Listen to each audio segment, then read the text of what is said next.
তাদের সঙ্গে আমরা কথা বলেছি। তারা আমাদের এভাবেই জানাচ্ছিলেন যে সবশেষ শহীদ প্রেসিডেন্ট জিয়া রহমানের জানাজায় বাংলাদেশের মানুষ এরকম ভাবে তাদের ঢল নামতে দেখে এবং এরপর 24 পরবর্তী সময়ে তারা দেখেছে যে শরীফ ওসমান হাদির জানাজায় তারা কিভাবে আসছেন, তারা কিভাবে জড়ো হচ্ছেন, তারা কতটা ভালোবাসা নিয়ে এই জায়গায় তারা জড়ো হয়েছেন। এবং আমরা আমরা এখানে অনেক আমরা যখন আসলে শাহবাগ মোড়ে যখন শরীফ ওসমান হাদির লাশটা অতিক্রম করে তখন আমরা যে সিনারিওটা দেখেছি যে একটা ঐক্যের বাংলাদেশের একটা কিন্তু গল্প বলতে পারেন।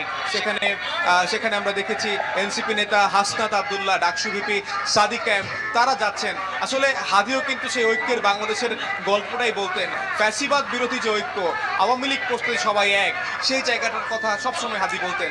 ধন্যবাদ আপনাকে মহাজির আমাদের সঙ্গে যোগ দেওয়ার জন্য। ঐক্যের বাংলাদেশের কথা বলতেন হাদি, এবং হাদি চেয়েছিলেন যে একটা সংসদীয় আসন থেকে সংসদ সদস্য হবেন, কিন্তু এখন তিনি হয়ে গেছেন পুরো বাংলাদেশের। শেষ করতে চাই আমাদের এই 3 ঘন্টার বিশাল আয়োজন। আমরা হাদির জানাজা থেকে শুরু করে তার কবর দেওয়ার পুরো ঘটনাটা আপনাদেরকে দেখানোর চেষ্টা করলাম। আমার ছেলেমেয়েরা এবং আমাদের সম্মানিত সম্পাদক যারা মাহমুদুর রহমান